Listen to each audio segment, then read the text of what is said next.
The wild 1995 National League MVP race needs to be brought up again at some point, so here we are.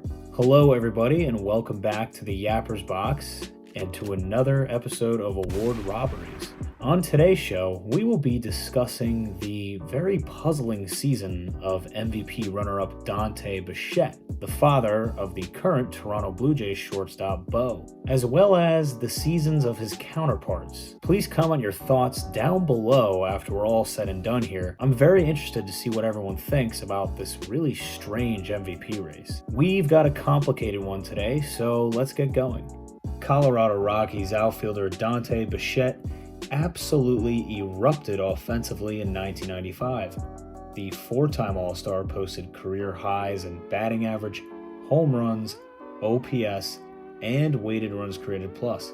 More specifically, Bichette batted .340, good for third in the NL, totaled 40 home runs, which led the NL, while driving in 128 runs, which also led the NL. His 197 hits were tied for first in the NL with Tony Gwynn. Bichette's OPS was .984 and his WRC plus 131. Wow, a .340 average with 40 home runs?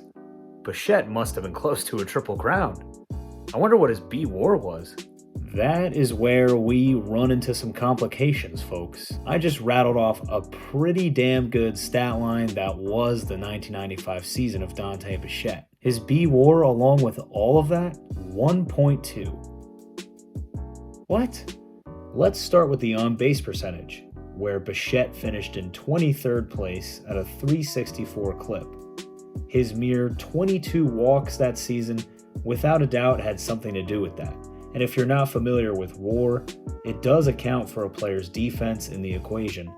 And while defensive metrics don't typically hold a ton of value on the final outcome in WAR, Bichette's unfortunately did in 1995. According to Fangraphs, he was the worst defender in the National League that season, with negative 18 outs above average and an overall negative 24.1 defensive value. Good for dead last in the National League. Bichette was a completely different player on each side of the ball. In my opinion, he had the best offensive numbers in the NL, yet he was statistically the worst defensive player. So where do you draw the line here? Something to remember is that the 1995 MLB season began in late April due to the lockout, which began in 1994. There were only 144 games played in 1995, which makes Bichette's 40 homers and 128 ribbies even more impressive. If you do the math, a 162-game pace has Bichette at a 45 home run, 144 RBI campaign with north of 220 hits. I know that's a hypothetical scenario, but it further emphasizes how amazing of a hitter Bichette was in 1995. It also tempts us to ignore how poor of a defender he was. Regardless of what you think about Bichette's case, I find it hard to argue for the player who did win the MVP in 1995. Reds shortstop Barry Larkin. That season, Larkin finished outside the top 5 in every major offensive category except stolen bases, runs, and B-WAR. To put it in perspective, Bichette batted 21 points higher than Larkin, hit 25 more home runs, drove in 62 more runs, and had nearly a 100-point higher OPS. Larkin, unlike Bichette, however, was a Gold Glove winner at the shortstop position in '95. He also stole 51 bags. Larkin's numbers are solid, but let's be realistic here. Bichette was a significantly larger threat offensively than he was. We're not going to stop there though. There are several players who had better campaigns than Larkin that season. Mike Piazza, a catcher, batted .346, smacked 32 home runs, and drove in 93 RBIs in only 112 games for the LA Dodgers. He led the NL in weighted runs created plus as well. Barry Bonds led the NL in OPS and B-WAR, along with a 30 home run, 30 stolen base, 100 RBI campaign.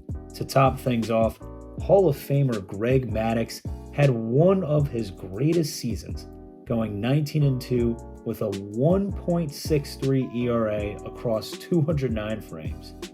Wow. He led the National League in those categories, as well as in WHIP, with an absurdly low .8108, good for the 11th lowest in a single season ever. Maddox served up just 8 home runs while allowing only 23 walks. Among pitchers with at least 200 innings logged in a season, those 23 walks are good for the 7th least since 1920. What a season from the professor, making the case for an MVP award despite the difficulty he faced as a pitcher. This list is getting quite difficult to narrow down. Ironically enough, I think it's safe to say that Barry Larkin should not have been in consideration here, even though he won. And Dante Bichette would be the obvious choice in my opinion, but his defensive woes create a lot of chaos. Personally, I think Mike Piazza is a very safe pick for the MVP. A respectable defensive catcher, putting up incredible offensive numbers is quite rare. But what do you guys think? Does Dante Bichette's defense take him out of any MVP discussions here? What about Greg Maddux, Barry Bonds, or another player who wasn't named in the video? Does Barry Larkin deserve to hold the title? Please comment down below. If you're going to comment, why don't you subscribe too? Kill 2 birds with 1 stone. Stay tuned for more videos, and thanks.